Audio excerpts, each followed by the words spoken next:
আল্লাহ আমাদেরকে তার সাথে যোগাযোগের একটা সরাসরি লিঙ্ক দিয়েছেন। অন্য কোনো ধর্মে সেটা নেই, অন্য কোনো ধর্মে নেই। সালাতে আমরা যেটা অনুভব করি সেটা হচ্ছে আল্লাহর সাথে সরাসরি যোগাযোগ। আক্ষরিক অর্থেও সালাতের অর্থ হচ্ছে যোগাযোগ, আক্ষরিকভাবেও এটা যোগাযোগই বোঝায়। আর আল্লাহর যে কালাম আমরা সালাতে পড়ি তা দিয়ে হয় আমাদের সেই যোগাযোগ। এটা হচ্ছে আসমান থেকে জমিনে আল্লাহর প্রসারিত একটি দড়ি। আপনি সব সময় চাইবেন আরো বেশি পড়তে।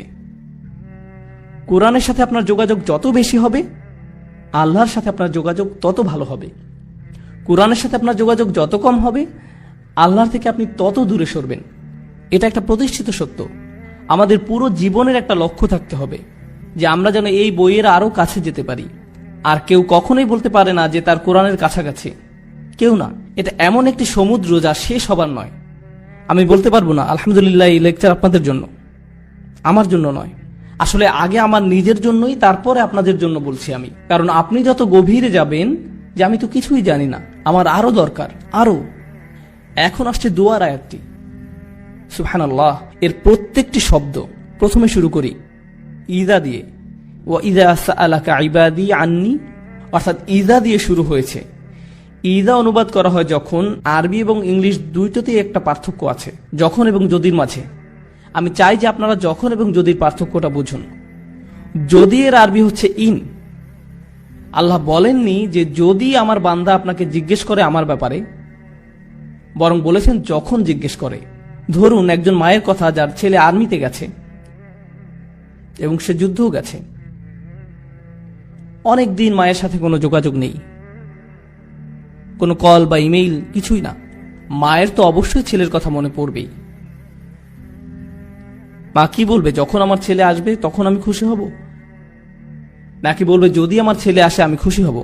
সে বলবে যখন আমার ছেলে আসবে তখন আমি ভালোবাসা বন্ধ করেছো, আমি কখনো তোমাকে ভালোবাসা বন্ধ করিনি। তুমি দূরে সরেছো, আমি সব সময় কাছে ছিলাম। আবার কারিব শব্দটাও, কারিব হচ্ছে ইসমে সিফা, যার অর্থ আমি সব সময় আছি। পুরো বাক্যটা দ্বারা অবশ্যই আমি সব সময় আছি, কাছেই। আমার দাস এটা জানুক। আরেকটা ব্যাপার হচ্ছে আল্লাহর কতগুলো নাম আছে? অন্তত 99টা। কত সুন্দর সুন্দর নাম আল্লাহর। তাই যখন মানুষ জিজ্ঞেস করলো আল্লাহ সম্পর্কে, তখন তাদেরকে আল্লাহর কোন নামটা বলা সবচেয়ে বেশি জরুরি? ওনার কোন গুণটা? যে উনি একদম কাছেই। কেন? কারণ যখন উনি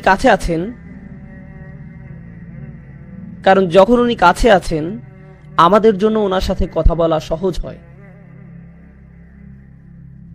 কেউ যখন দূরে থাকে তখন আমরা তার সাথে কথা বলি না, আর কেউ যখন কাছে থাকে আপনি তার সাথে কথা বলতে পারেন। যখন কেউ কাছে থাকে আপনি তাকে সম্মান করেন। বোঝা গেল? আচ্ছা, এখানের কয়জন বাচ্চা স্কুলে আছে? 4 জন। বাকিরা কি করে? আচ্ছা যাই হোক, যদি আপনি স্কুলে থাকেন আর টিচার ক্লাসরুমের বাইরে দিয়ে হেঁটে যায়, তখন কি আপনার আচরণে কোনো পরিবর্তন আসে নাকি আসে না? মিথ্যা বলবেন না, আপনি এখন মসজিদে আছেন,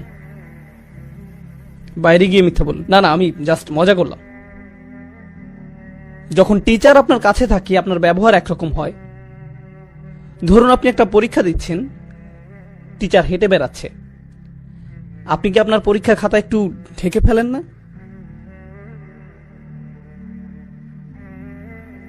এমনকি ছায়া দেখলেও কেঁপে উঠেন। বিশেষত উনি যদি আপনার টেবিলে হাত রাখে আর আপনার খাতার দিকে তাকিয়ে একটু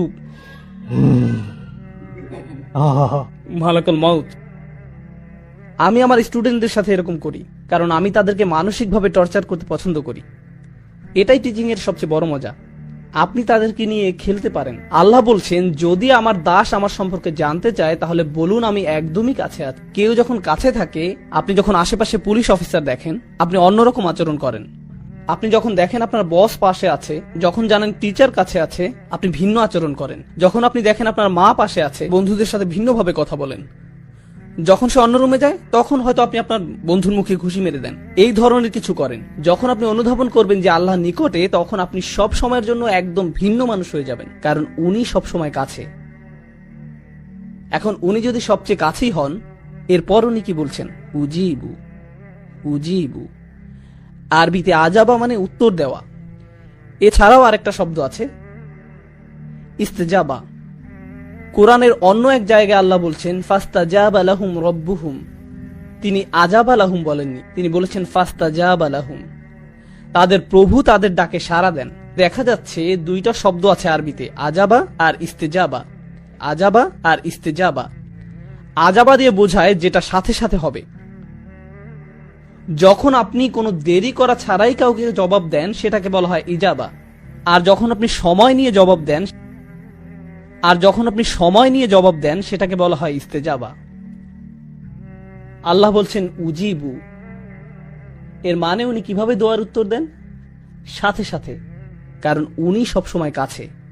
কেউ কেউ দোয়া করে আর বলে কখন আল্লাহ জবাব দিবেন, কখন আল্লাহ সাহায্য আসবে, আমি অসুস্থ, কখন আল্লাহ আমাকে সুস্থ করবেন, আমি চাকরি পাচ্ছি না, কখন আল্লাহ চাকরি দিবেন, আমার বিয়ে হচ্ছে না, কখন আল্লাহ আমার বিয়ে দিবেন, আমার মা একের পর এক বিয়ের প্রস্তাব নাকচ করছেন, কখন আল্লাহ তার অন্তরটা পরিবর্তন করবেন, এর নাক লম্বা, তার চোখ বেশি ছড়ানো, এ জানে না কিভাবে ঠিকমতো চা বানাতে হয়, এসব করে আমার বিয়ে হচ্ছে না, আমার মা সব নষ্ট করে দিচ্ছে, ইয়া আল্লাহ কেন আমার মা এরকম। আর আল্লাহ কি বলছেন? তিনি কখন সেটার জবাব দিবেন? সাথে সাথে। ও আরেকটা কথা, এগুলো সব রমজানের আয়াত, তাই না? তাই আপনি যদি সত্যি সত্যি চান আল্লাহ সাথে সাথে আপনার দোয়ার জবাব দিবেন রমজানে, আর আপনি যদি চান যে আল্লাহ আপনার কাছে আসবেন, তাহলে আগে নিজে আল্লাহর কাছাকাছি হন, বেশি বেশি কোরআন পড়ুন আর তারপর দোয়া করুন। কোরআন পড়ুন আর দোয়া করুন। রমজানে আপনার এরকমটাই করা উচিত। যখন আপনি বেশি বেশি দোয়া করা শুরু করবেন, তখন রমজান মাসটা উপভোগ করা শুরু করবেন। রমজানের আনন্দটাই হচ্ছে দোয়ার মাঝে। অর্থাৎ উনি বলছেন উজিবু, আমি জবাব। তারপর উনি বলছেন দাওয়াতা দাঈ, কি শক্তিশালী শব্দচয়ন। পূর্বে বলেছিলাম কোরআন মজিদে আমি কখন ব্যবহার করা হয়, মনে আছে? অনেক বেশি ভালোবাসা এবং অনেক বেশি রাগ প্রকাশ করার সময়। এখানে কোনটা? অনেক বেশি ভালোবাসা। এখন কার দেওয়ার জবাব দেওয়া হয়? আপনি ভাবতে পারেন যে অনেক বেশি দোয়া করে তার।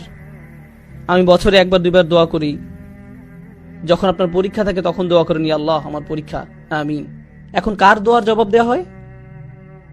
অথবা গাড়ি চালানোর সময় লাল বাতি অতিক্রম করে গেলেন আর বিশাল জরিমানা দিতে যাচ্ছেন, তখন দোয়া করেন এই বলে ইয়া আল্লাহ ক্যামেরা এবং লাইসেন্স প্লেটের মাঝে কভার সৃষ্টি করে দাও, আমি যেন অথরিটি থেকে কোনো মেসেজ না পাই, ইয়া আল্লাহ। তখন আপনার আল্লাহকে স্মরণ হয়। কেউ যদি অনেকবার দোয়া করে তাহলে দোয়া শব্দটি ব্যবহার হয়, কিন্তু কেউ যদি শুধু একবার দোয়া করে সেটা প্রকাশ করতে ব্যবহার করা হয় দাওয়াতুন। দাওয়াত শব্দটি শেষে তা মারবুতা নির্দেশ করে যে এটা একমাত্র একবার ঘটে। যেমন দরাবায়ের অর্থ হলো প্রহার করা, কিন্তু দরাবাত মানে একবার প্রহার করা। আকালা মানে খাবার, কিন্তু আকালা অর্থ একবারের খাবার। তা মারবুতা এটাকে একবারের জন্য বানিয়ে দেয়। আল্লাহ বলছেন দাওয়াত দাঈ, প্রার্থনাকারীর একবারের প্রার্থনাতেও আমি সাড়া। লোকটি মাত্র একবারই দোয়া করলো। আল্লাহ বললেন না যে সারা বছর কোথায় ছিলে, তুমি জীবনে কখনো সালাত করনি, মাত্র একবার দোয়া করলে ফাইন করিব, ভুলে যাও যে তোমার ডাকে সাড়া দিব। আপনি যদি কোনো অফিসের কর্মচারী হন আর বছরে মাত্র একবার অফিসের নিজের চেহারা দেখালেন, আপনার চাকরি থাকবে না। তারা বলবে কে আপনি? আমি এখানে চাকরি করি। কখন? আমি গত বছর চাকরি পেয়েছি।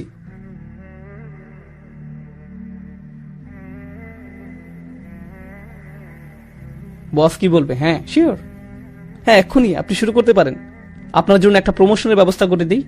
না, এটা হবে না। দাওয়াত শব্দের মাধ্যমে আল্লাহ বলছেন যে জীবনে একবার দোয়া করা ব্যক্তির জন্য তিনি সাড়া দিবেন। নিজেকে এটা বলে বোঝাবেন না যে আমার তো দাড়ি নেই, নিজেকে এটা বলে বোঝাবেন না যে আমার তো দাড়ি নেই, আল্লাহ আমার ডাকে সাড়া দিবেন না। কেবল গোফ রয়েছে, আল্লাহ আমার দোয়া কবুল করবেন না। রমজানে মুভি দেখতে পারবো না, তাই আগে থেকে 3টা মুভি দেখে ফেলেছি, এখন আমি দোয়া করব। আল্লাহ তারপরও সাড়া দিবেন আপনার ডাকে। এটা শুনে আবার কেউ মুভি দেখতে যাবেন না। কখনো মনে করবেন না যে আল্লাহ আপনার দোয়ায় সাড়া দিবেন না। এবার আপনি বলতে পারেন আচ্ছা লোকটি একটি দোয়াই করেছে, কিন্তু হতে পারে যে সে একজন খুব ভালো মানুষ, হতে পারে যে সে একজন সালেহ, একজন মুমিন হতে পারে, তার অনেক তাকওয়া আছে, কিংবা তার ইলম বেশি। এও হতে পারে যে সে তওবা করেছে। উজিবুদ দাওয়াত দাঈ, আমি তার আহ্বানে সাড়া দেই যে তওবা করে। আল্লাহ তা বলেননি, তিনি বলেছেন আমি সেই মানুষটিকে সাড়া দেই, দাওয়া তার একটি দোয়াতেই সাড়া দেই। আর দা, যে ডেকেছে। এই মানুষটির উদাহরণ কিরূপ? সে কি করেছে? সে ডেকেছে। অন্য কথায় আল্লাহ কি তার কাছ থেকে অন্য কোনো গুণ আশা করেছেন? তিনি কি বলেছেন দাওয়াতুল মুসাল্লি, দাওয়াতুল মুত্তাকি, দাওয়াতুল মুমিন? না, তিনি বলেননি যে আপনার তাকওয়া থাকতে হবে, আপনার ঈমান থাকতে হবে, বলেননি আপনার ইলম থাকতে হবে, এই দুয়ায় বলেননি। কেন?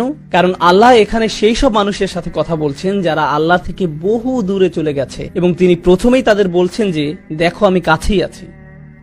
এরপর তিনি তাদের বলেন দেখো আমি জানি